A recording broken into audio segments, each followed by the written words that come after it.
Hello everyone and welcome to the Chef's Table series. My name is Carol O'Connor, co-host of this instructional cooking show. Today we have Tim Willis, who is the culinary director of Summer Shack. He and Joe will be preparing the Shack Bouillabaisse, full of seafood and, as you can see, some nice grilled bread.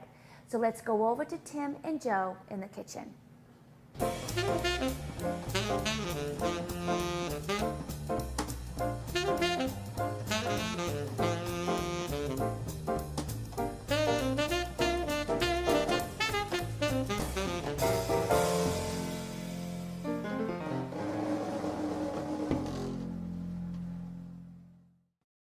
Hi, I'm Chef Joe Murphy. Welcome to the Chef's Table series cooking show. This show is produced by the Chef's Table Foundation, which has been expressly developed to produce this show on your public access television stations, as well as charitable work, which we hope you will support this show through your donations. And this way here, we plan on helping homeless young adults that may be interested in going to a certified culinary school. And today we have a wonderful chef from a great restaurant group known as Summer Shack. And before there was such a thing as a signature chef in Boston, we had one. And his name was Jasper White, and his reputation was national. And he started the Summer Shack restaurant. So we're very happy to have his executive corporate chef today, Tim Willis. Tim, thanks for coming to the show. Thank you for having me. We're really happy to have you here. Chef Tim and I were talking prior to production about his career track, and you went to Johnson & Wales. I did. I went to Johnson & Wales for 4 years, actually. So I went through their bachelor's program in just straight culinary arts. And after that, went on to work with Jasper and continue to work for him now. I've been with Jasper White for 12 years. Wow. And it's been a good career. Great, great. Now, I know Summer Shack has a great deal of fish, obviously.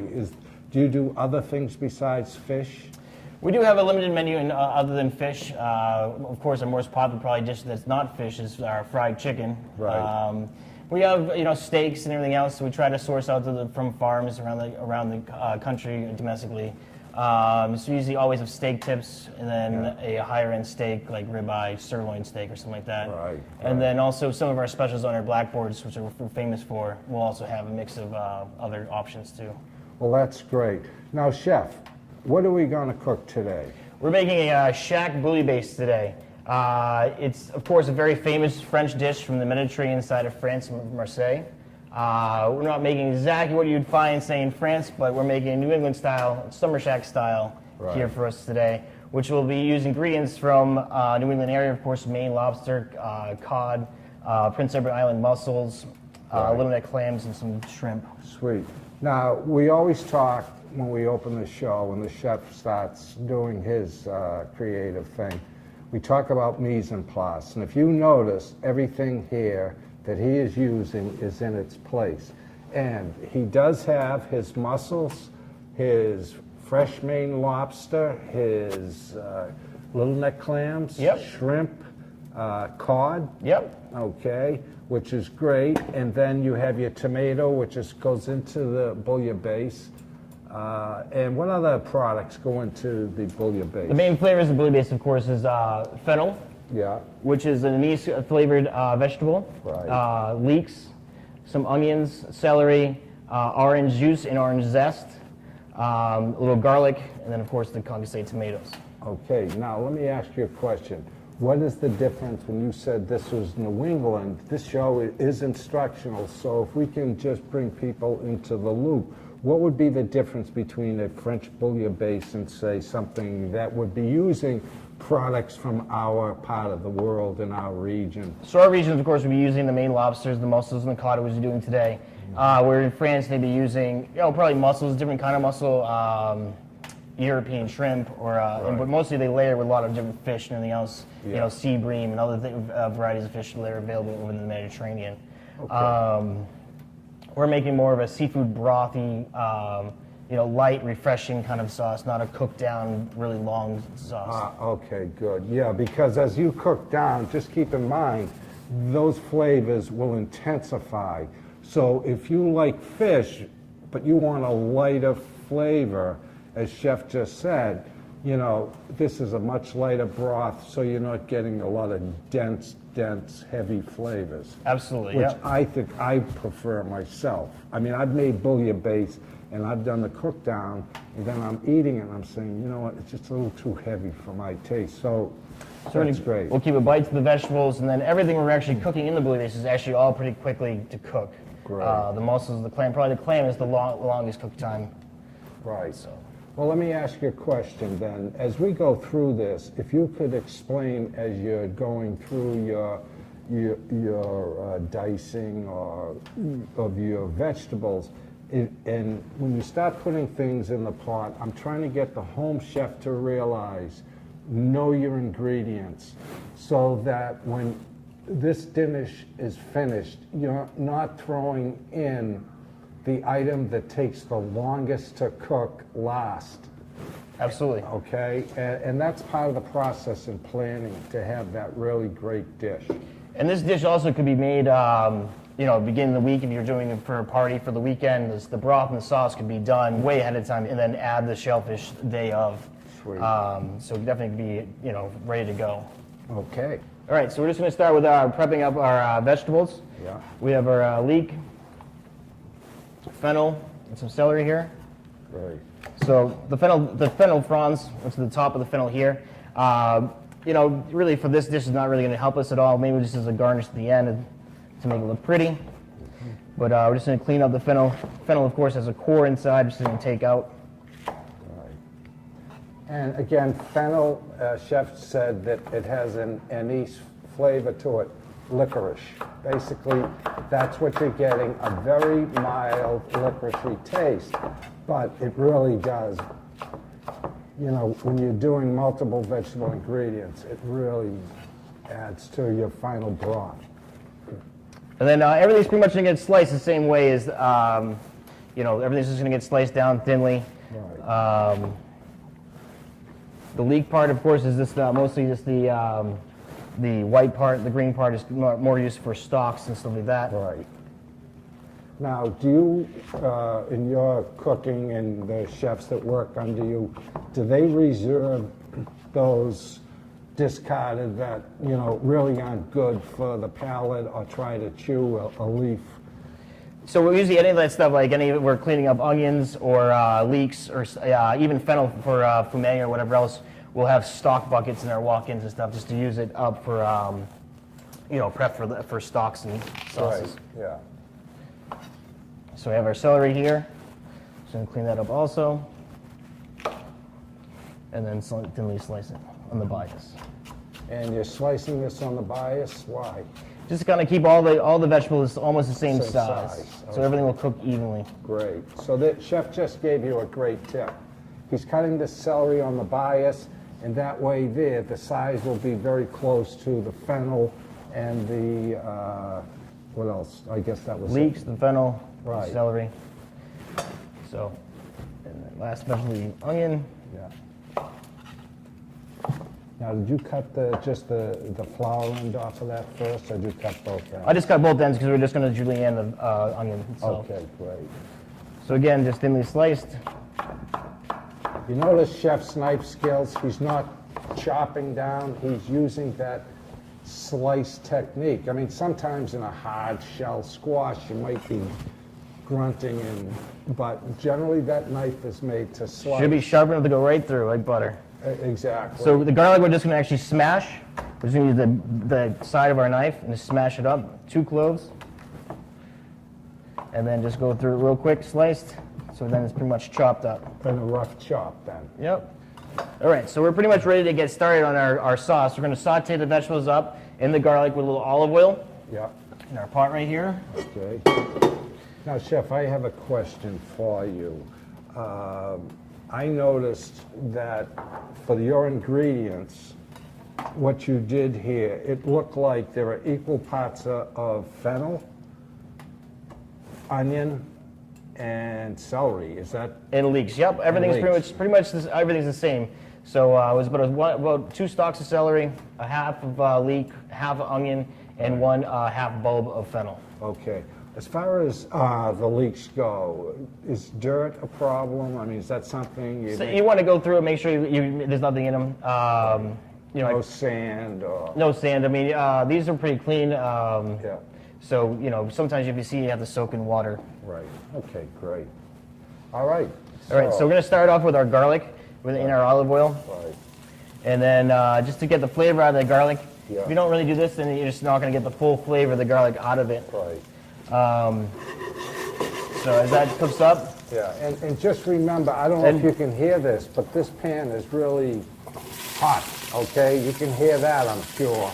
And this really, in my opinion, my experience, I start off with a very hot pan when I put in my vegetables just to draw the juices, the moisture, the flavors, if there's any oils or whatever. Absolutely, yeah. So the garlic really, when you have a nice hot pan, it's going to be very quickly, just to get the flavor out of it. Add the vegetables. Like Joe said, you're going to draw that water straight out of the vegetables and just it's going to take that much easier to saute the vegetables up. Right. And don't be afraid to just stir it. Chef threw the garlic in, and I want to mention this to you, and I always do. You can't just walk away from garlic, because all of a sudden, if that burns, it will destroy the whole dish. You want that, you bring it golden, Chef, or just translucent? Just translucent, a little golden. I mean, for this, you don't want to get it too golden, because it'll bring a little bit of bitter flavor out of the garlic. Okay. So, you just want the garlic flavor there, none of that bitter ending to it. So the next thing to be we'll deglaze with a little white wine after the vegetables cook for about 5 minutes, become translucent, and then we'll add in our seafood stock, which we did make earlier today, which is a mixture of lobster shells, fish racks, fish bones, and cook those down. So that was ready to go. I mean, of course, you can also buy seafood stock at the store. Everything. There's so many different options and stocks on the shelf. When I say options, not only varieties, but also manufacturers. But a lot of them are pretty decent, okay? If you don't have the time, you're working, but you still want to have a signature meal, try these stocks. I personally have been reluctant to try the seafood stocks. I don't know what your feeling is. The seafood stock's not so bad. I mean, it is a mixture of everything. So in terms of allergies, it can be hard. It might be hard if you have, because a lot of people have shrimp allergies or whatever else. It does have shrimp, shellfish, and fish in it. Right. So you got to be careful. So I took a peeler and just peeled a little bit of the orange zest off the orange. Right. Just that you don't want any of the white part. You just want more of the zest itself. Right. And we're just going to get a real quick chop of zest.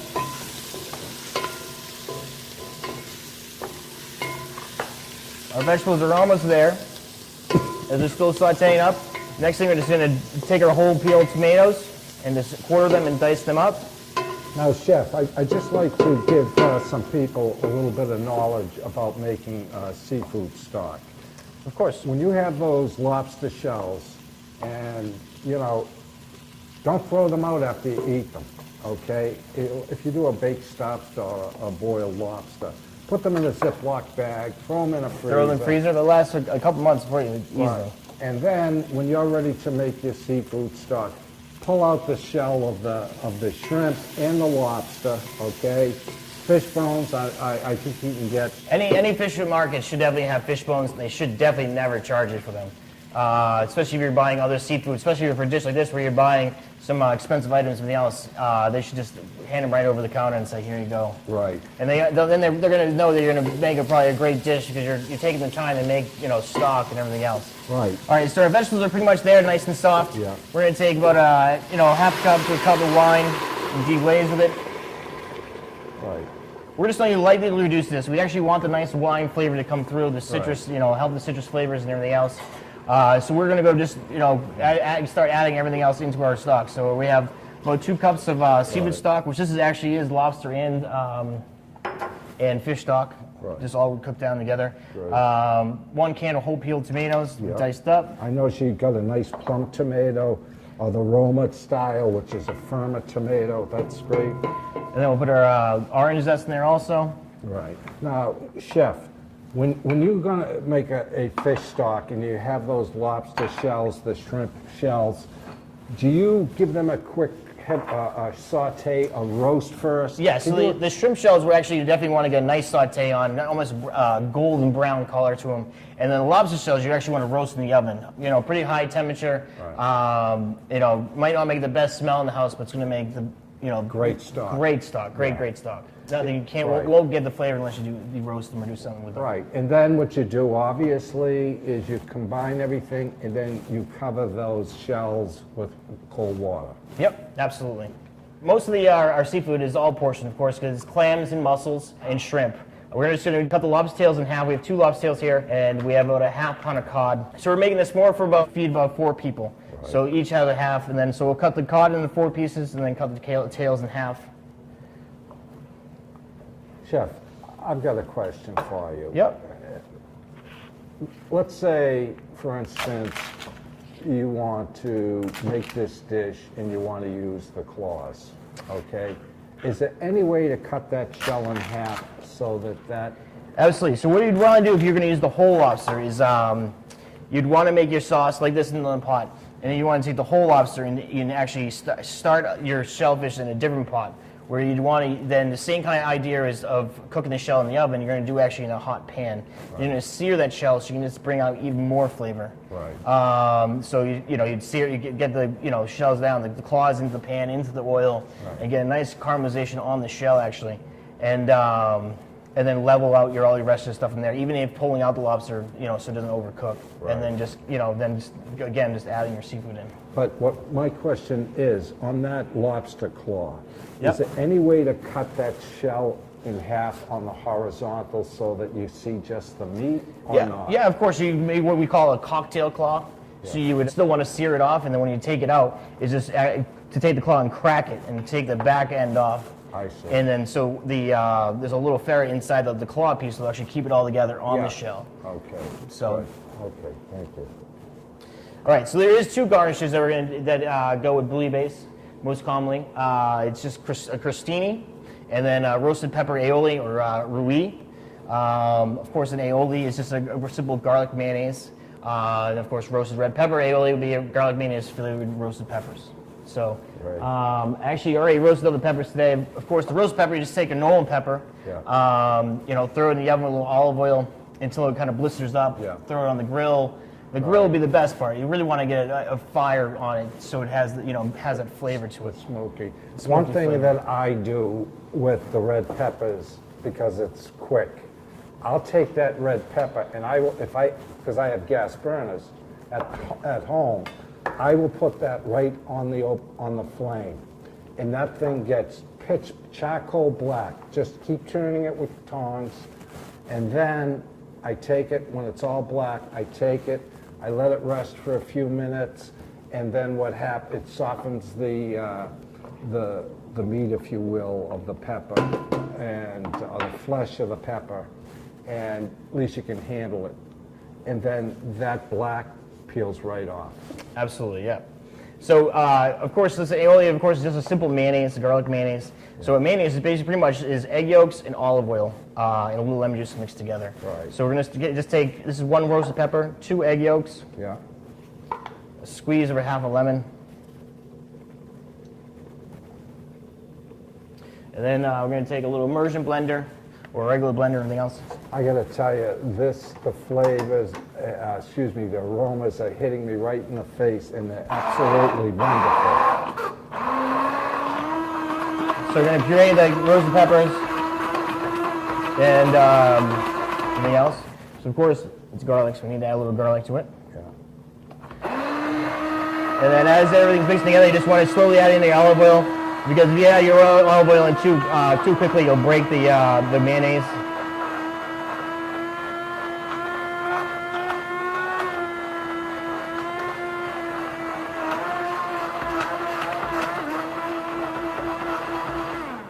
All right, that's as easy as that. Can I see that, Chef? Absolutely. Wow, that is great. I know there's egg in there, but that lemon juice will help cook it a little, so don't be afraid to eat it. Absolutely, that's one reason why you add the lemon juice right at the beginning also with the egg. Yeah. So the last thing we want to do is, of course, try it and then season with a little salt and pepper. Oh my God, is that delicious. Here you go, Chef. Oh, beautiful. Perfect. So crostini, of course, is just a baguette sliced up, lightly toasted with olive oil and salt and pepper. It's just to help the suck up the juices, hold the roux, the aioli on it, also to flavor the sauce and stuff. So I'm gonna, if you don't mind, put that right there where viewers can see. so a little olive oil. Great. Now, did you do one side or two sides, Chef? I just did the one side. I mean, you just want to get it nice toasted up. A little olive oil, salt and pepper would be fine. Yeah. All right, so this has been cooking for about 5-10 minutes. Everything's kind of getting nice and soft. Right. Pretty much is the time you want to start adding your ingredients that are going to take the longest time. So which will be your little neck clams, your hard shell clams. Yeah.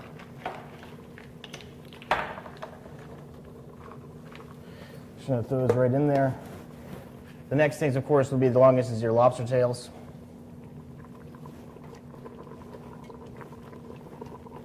You know, obviously, trying to remember the sequence will be difficult as far as cook time and what the chef just recommended. But you can always go to our website, rewatch the show. The recipe will be on there. And please, I got to tell you, again, these aromas are fantastic. So The recipe is also in Jas's cookbook, Summer Shack cookbook. oh, great. So, including the roux, the baguettes, the crostinis, and everything else. So the whole dish. Great. Well, what if we want to call and have you stop by, spend an hour, and make it for us? Is that an option? You never know. Might have the night off. Yeah. But this dish is also a dish that comes kind of on and off our menu. Usually it stays on for the winter months and everything else, and then stays through the spring, and then usually comes off for the summer and fall. Right. So that's cooking. We're gonna then add our fish in there, which is our cod. Yeah. And cod is firmer than a flounder, a tilapia, and it's a good Yes. North Atlantic cod. Absolutely, yep. So it's not going to fall apart, I would hope.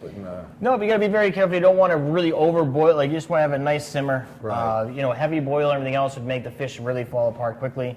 Yeah. But it should be good. And also, if you're stirring it, I guess you want to just let everything kind of sit. You don't want to really stir anything else up because you don't want the fish to break up or anything. All right, sounds good.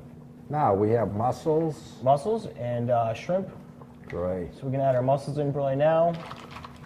Now, do you leave the tails on the shrimp and then take off the? Yeah, I mean shell? the tail of the shrimp is going to help it flavor a little bit more. I mean, a tiny bit of flavor, but it's going to protect a little bit the skinnier part of the tail of the shrimp from really overcooking. Okay. See, these are the little techniques. Okay. As far as that shrimp gets thinner at the end where the tail is, this will help protect it from getting rubbery and chewy as opposed to the thicker end.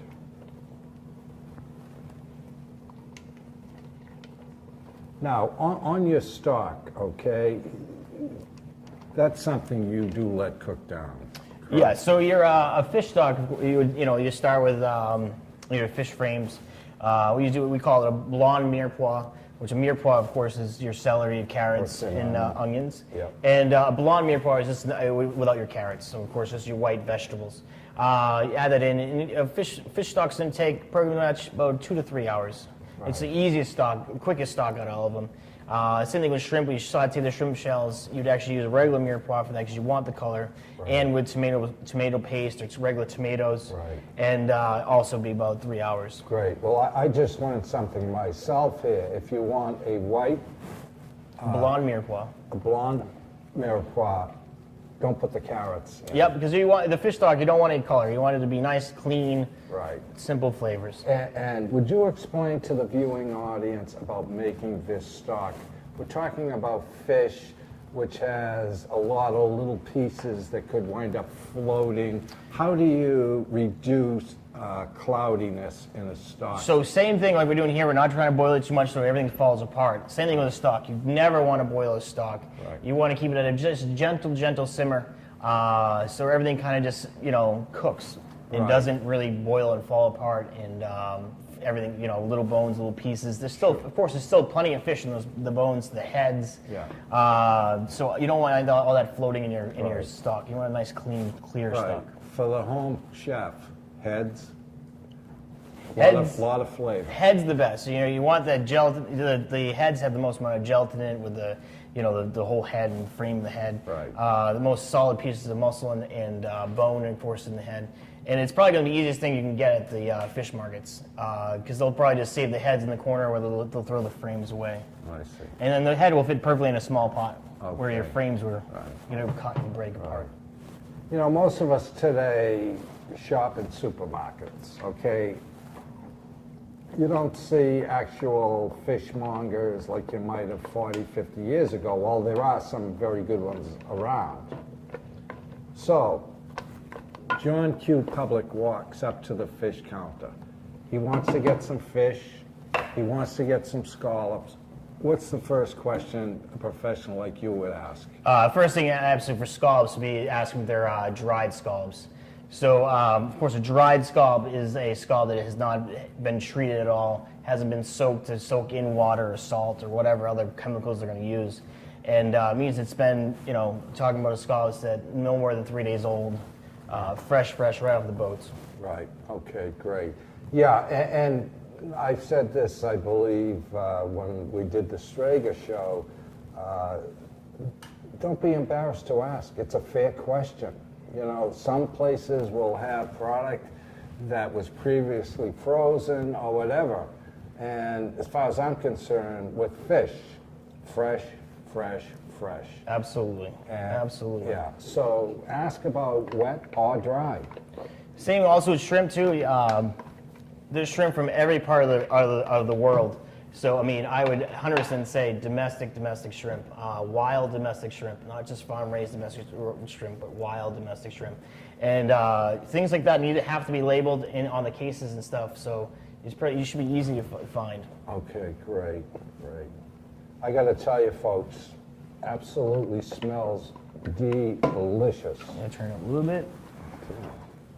So, Right. So let's grab that say, bread out there. Yeah, chef. Let's say that our home chef wants to serve this Friday night. She has guests, or he has guests coming over. Okay.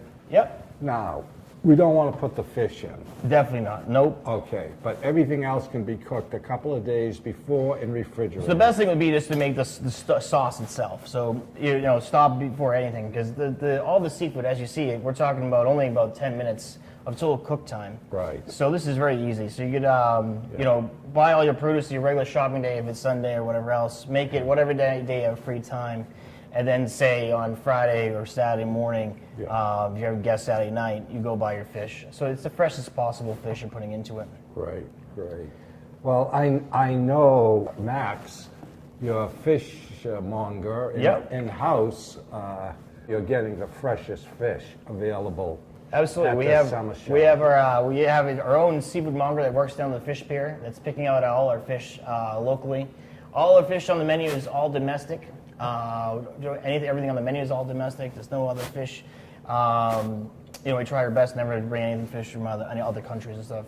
In the deep winter and sometimes like that we have to, but we try never to. Right. And remember, fish is a commodity.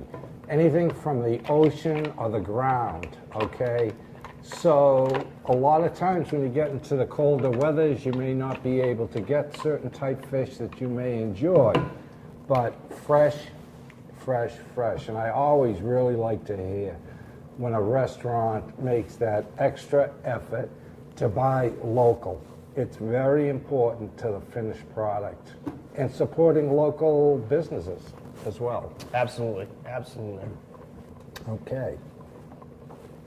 So this has a couple more minutes here left. This dish is really easy. Actually, you can do it family style in a nice, pretty bowl if you had something, and then just have people ladle out what they want.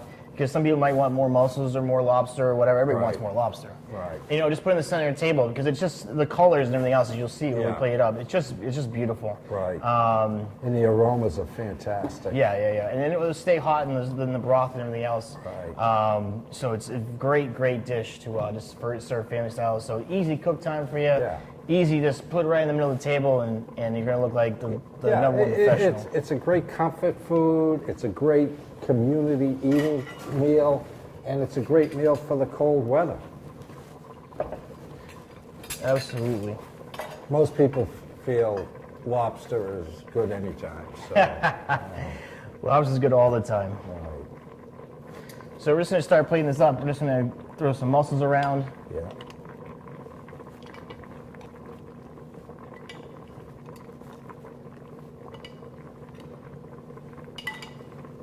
Throw some shrimp. Right.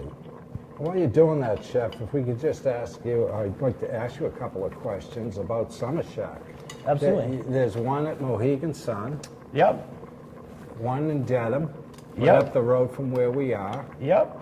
You have one in Cambridge on is that Fresh Pond? It's Fresh Pond Parkway, right next to the T station. Right. We have the most parking of any restaurant in Cambridge, that's for sure. Yeah. And then also you have one in Boston. Yes, right down by Fenway off of Boylston Street. That's great. So not to let the cat out of the bag, are there any other Summer Shacks going to be popping up soon? You never know. We're always out looking, scouring around to see what's available. Yeah. There's been a lot of restaurants opening in these last couple months and stuff. So Oh, yeah. the Boston area is getting pretty busy. Saturated. Saturated, exactly. So we get all our seafood laid out here. Now we're just going to add some of this great stock and vegetables, bright colors. Do you want a ladle, Chef? Or? I kind of like this spoon, I think. Okay. That way I can see everything that's going in it. Oh my God, does that look great?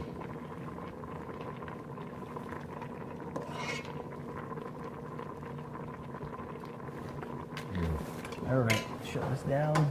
So this is on the menu during the winter, or Yep, so- intermittently you bring so- it in and out, or? Yeah, it's on the winter menu, and usually winter, spring menu. It'll be going on our winter menu. Of course, our menu changes 4 to 5 times a year, of course, for the seasons. Yeah. Our winter menu will be out in about 2-3 weeks, Right. before the holidays. So, even though we're talking about what chef's responsible for choosing menus for certain times of the year, there's also a key learning for you.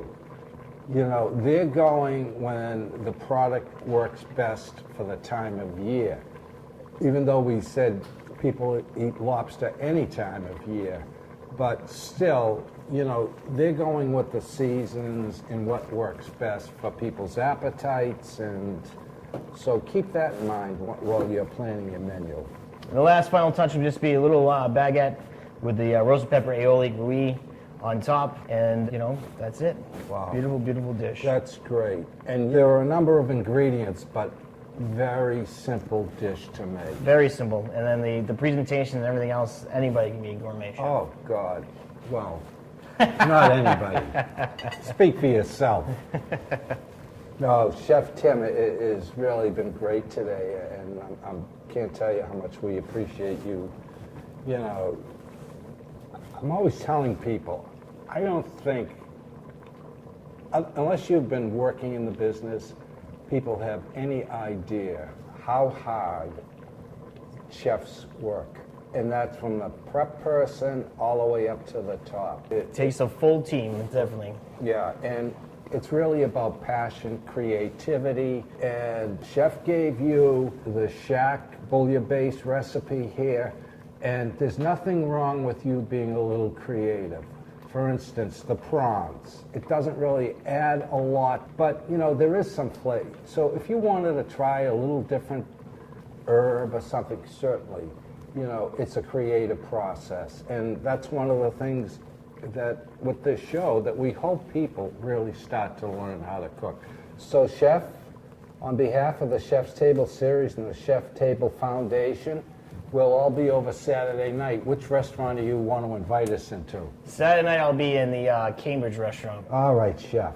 Thank you very much. And again, remember the Chef's Table Foundation. It's certainly remember Summer Shack. It is a great name and with great food and really great staff.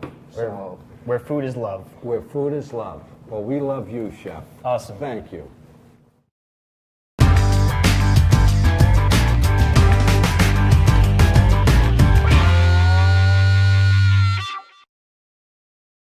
Hi, I'm Rob Costa with Massachusetts Beverage Alliance. Today, we'll be pairing the Bouillabaisse with Spinnaker from Rising Tide. Now, the Spinnaker is a hefeweizen. Hefeweizens are typically made with half wheat bills, sometimes more. And what's wonderful about a hefeweizen is that you find that they have this great phenolic yeast ester to it. The phenols from the beer come from, it's a reaction that comes with the malted barley, with the ferulic acid that's in malted barley. So what it gives off is this awesome, like clove-like, banana-like flavor. Anything that has a shellfish broth to it is going to work perfectly. Not only because shellfish and hefeweizens work very well together, because the hefeweizen will support the beer. The acidity will, pick apart each flavor, cradle the beer, and at the same time, what you find a hefeweizen to do is take those distinct flavors and sort of blend them into a point together where you're not finding them to kind of, mash together and sort of, confuse each other. Another lovely thing about a hefeweizen in anything with a fish broth is the salinity that's natural in any fish broth will be pulled out by that nice breadiness from the wheat. Now, the great thing about Spinnaker as well is it is made right in Portland, Maine. It's very local. It's a very traditional hefeweizen.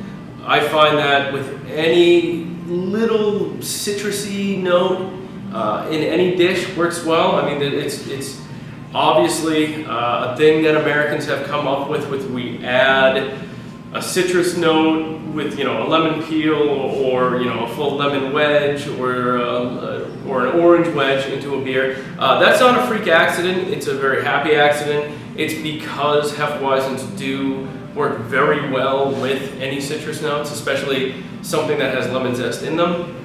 Going back to the phenols, you have a great clove note that actually works well with like fennel or black pepper that works in this Bouillabaisse.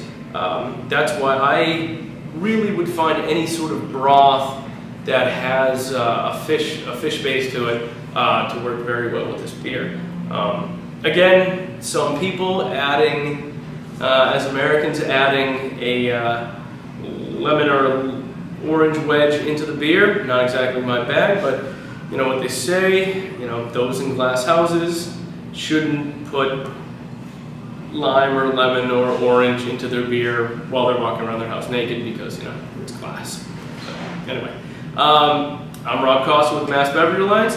This is Spinnaker from Rising Tide Brewing Company from Portland, Maine. Perfect pairing. Cheers.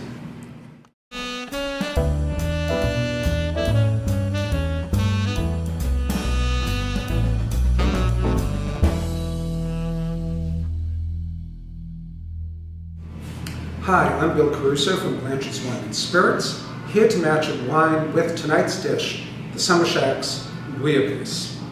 Bouillabaisse, the Provençal fish stew recipe, we think, calls for a Provençal wine. And we have a Rosé de Côte de Provence to remind us that rosés are good all the year through and not just in summer, because Bouillabaisse is one of those heartier dishes for fall and winter as well. Tonight's wine is the Domaine Houchart Côte de Provence 2012. A lovely light salmon pink in the glass. Like most of the wines of the Provence, this wine is a blend of Grenache, Syrah, Carignan, Cinsault, and all of your otherwise favorite southern French grapes.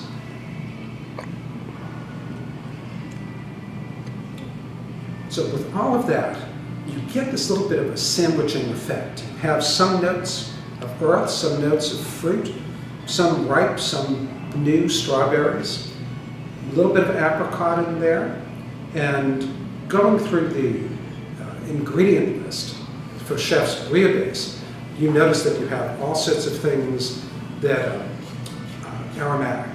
So the aromatics are key.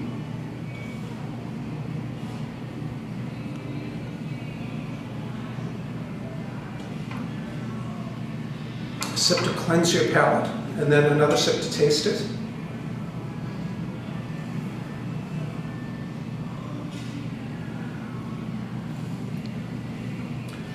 These are still very, very good wines. Don't give up on them just because summer is no longer with us.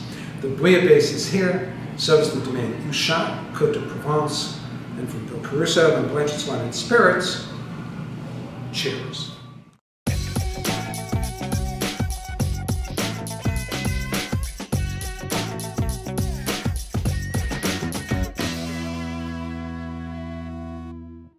Hi folks, Steve LeCount, chef owner of Chiara Bistro in Westwood, coming at you this week with this week's Chef's Tip of the Week.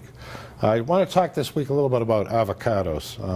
There are a couple of different types of avocados you can buy. One has a bumpier skin, and then there's one with a smooth skin like this. Depending on the application, I might prefer one over the other. For just slicing them and putting on top of a salad, I might buy the one with the bumpier skin. That tends to be a little bit firmer.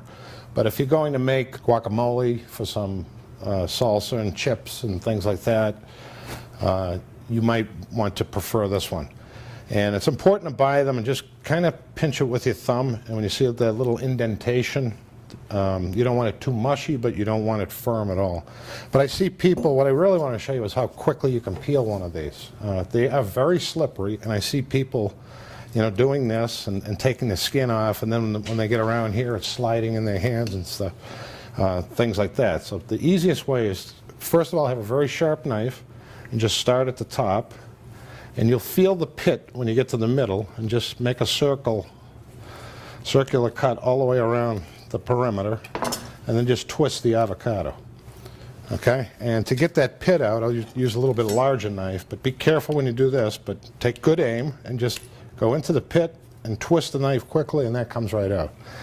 And so, side note, this side of the avocado, if you want to put 3 toothpicks in there and put it in a glass of water, it might sprout roots, and you may be able to grow yourself a little nice looking avocado plant as well. So once you get to this stage, just take a spoon, and again, the avocado has to be ripe to do this, and then you just scoop it out. And there's no muss, no fuss with this avocado sliding all over your hands and all over the cutting board. And then from there, you can just do whatever you prefer with it. If you're making guacamole, you can just kind of press it down and chop it up, turn it that way, and keep chopping. If you like it mushy, you can puree it, make an avocado puree in your food processor. But it's by far the easiest way to get an avocado out of its skin without dealing with it sliding around in your hands. Add a little bit of light cream and lime juice and make a nice silky, smooth avocado puree. And this is Steve LeCount with this week's Chef's Tip of the Week.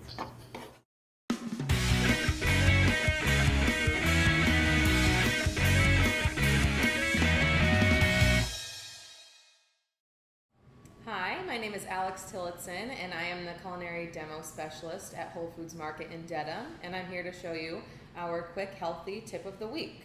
So this first snack is it's a great item that you can take to work or send the kids off to school with. So you've all heard of ants on a log. This is a little spin on that, and I'm calling it Ladybugs on a log. So basically, you start with some celery sticks, and then instead of the classic peanut butter that you might use to make ants on a log, we are going to use sunflower butter. So this is a wonderful product that you can use instead of peanut butter if any of your kids or family members have a peanut or nut allergy. This is just sunflower seeds, so it's great for people of all ages with all types of allergen concerns. So I'm just spreading a little bit of sun butter onto each of our celery sticks, and then so that we get the red color from our ladybugs instead of the brown and black that we would use for ants, I'm going to use some dried cranberries. And all we have to do is just top these little logs with a few dried cranberries. They're nice and sweet and a little bit tart, and they give you that great red color, like a ladybug. So you just want to put them right in the top, and then you can take these, pack them into a little container, and just take them right on the go. So there you have it, our ladybugs on a log for our healthy tip of the week.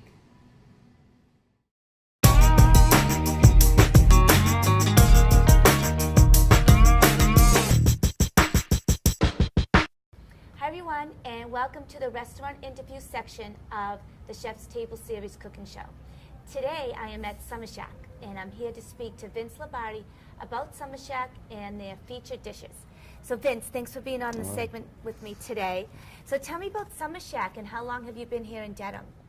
We opened up in Dedham around June of 2011, towards the end, right before the first week of July. It's definitely different from being out of the city. Yes, it's Now, is this your fourth location, Summer Shack, or third? This is our fourth location. Uh-huh. So our original is in Cambridge, Mass. I've been there. Then we were over in the Back Bay, over on Dalton Street, Mohegan Sun, and now we're down in Dedham. Wow. So Now, it's a very big facility. Did you have to do a lot of renovations in this place? Well, yeah, it was not too much renovations. A little bit like the front door. And the old Bugaboo Creek was towards the back, and we moved it to the front. Yeah, no, it's beautiful. It's definitely visible on Route 1. Tell me about the menus. Are the menus particularly the same in all locations, or? Well, you're gonna find like different? staple items. You know, Okay. fried clams, steamers, oysters, little necks. But the oysters, they'll change on a season basis, actually. But then the chefs are, we have trained chefs in each kitchen, and they're allowed to play with, experiment. And Right, with different recipes and ideas. Exactly. So. And what are some signature dishes at Summer Shack in all of them? That this is a place to go for what type of menu items? Yeah, definitely the pan-roasted lobster. The pan-roasted lobster. The fried clams. I think we've been dealing with the same clam farmer for years out of Ipswich. Oh, wow. Out of Ipswich. Oysters. Yep. Definitely a signature item. So. Yeah, because I see on the menu, and which is great about the menu is they're big. People can read them. Yes. And they're very colorful. And you have oysters every day. Yeah, every day right? they come in. So I mean, sometimes during the winter you might see, 3 or 4 different kinds. During the summertime, you see up to 10 to 12. Right. So business dictates being fresh. It's the freshness. So Yeah. of it, I guess. Yep. Now you offer other menu items besides Yeah, the fish, absolutely. right? We had awesome fried chicken. Yeah, that's what Hands down the best Joe had fried that. chicken. So, it's cooked at a certain temperature, so it's crispy, juicy, right in the middle. So you have your own secret recipe to make it Oh yeah, addicting. Jasper is just really in Yeah. fried corn dogs, awesome pearl dogs. I mean, we think pearl dogs are awesome in general. What's a pearl dog? It's just a company. Oh, it's a company. Yeah, it's a company. So, Oh, that was like a special dog. I don't eat meat. I eat mostly fish. Oh. So as you know, I come here for the fish.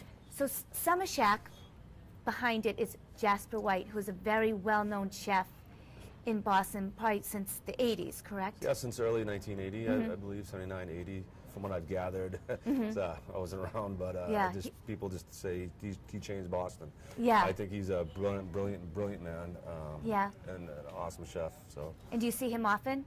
yeah, he works every day. Every day? Every single day. The man is nonstop. Yeah. You'll see him talking to customers. He loves families. And Yeah. That was his whole thing. Why he created the Summer Shack was to have that awesome food that he can do in a fine dining, but so families can Can enjoy it. Can enjoy it. So they're eating the best food and just this Right. beautiful, comfortable atmosphere. So. Yeah, because I noticed that the Cambridge location has the picnic tables.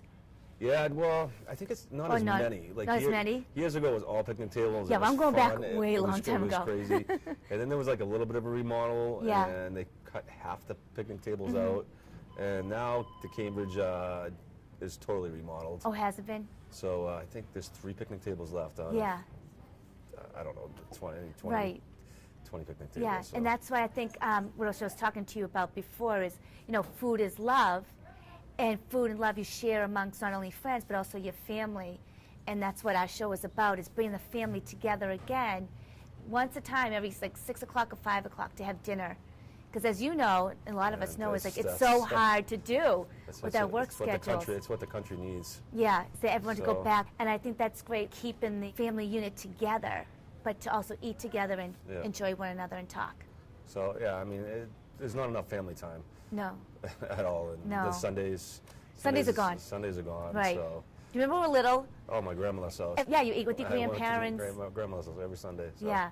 But what's great is that all the restaurants are open, so families could hopefully, celebrate one another in the Yeah, restaurants. and it's great. It's all families here on Sundays, and we love the kids. Yep. And we love the ice. We give ice cream away just to bring the kids Oh. in. They love it. It's fun. So Yeah. I mean, we 100% in the family. Yeah. So Now you offer, besides lunch and dinner, you also have a special brunch. yeah, we started. I started a brunch on New Year's Day. We called it a Hangover Brunch. Yep, I saw that. Which it was fun, Yeah. We figured, why go after New Year's Eve? You know you're gonna be busy, but let's go after New Year's Day. So Yeah. now we're doing every Sunday. So Oh. it's great. And Mike's the executive chef over here, so you never ever know what he's gonna put on the menu. Right, So yeah. it's really cool. Yeah, a lot of people have been talking about the brunch, how they really like to coming here. And like you said, the families like to come here as well, which is Yeah. great. Plus you can see the kids can draw on the Yeah, tables. yeah. And Or adults. you never know. I get a Making balloon hearts. sculpture in here on Sundays. Like. Oh, really? I don't know how he does it, but he does a good job. Oh, that's great. That's great. Well, Vince, thanks for being on the segment with me today. Cool. Thank you. Thank you for everything. I think you were doing amazing. So. Oh, thank you. Yeah, What you're doing is it's awesome. So. yeah, we're trying to give out culinary scholarships to those who are unable to. I think it's tremendous. Yep. I can't say enough about it. Yeah, so. thank you. And you've been a great support for us as well. Whatever I can do, it's all one community. Right, it is. Family and community, exactly. Well, Vince, thank you. Hey, thank you. So everyone, that has been the restaurant interview with Vince Lombardi, General Manager of the Summer Shack in Dedham. And thank you for watching, and we'll see you soon. So again, just thinly sliced. The chef's knife skills, he's not chopping down, he's using that slice. See, you can get the shells down, the claws into the pan, into the oil.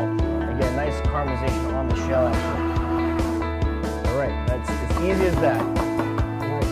The last final touch will just be a little baguette with the roasted pepper aioli brie on top, and that's it. Beautiful, beautiful dish. That's great.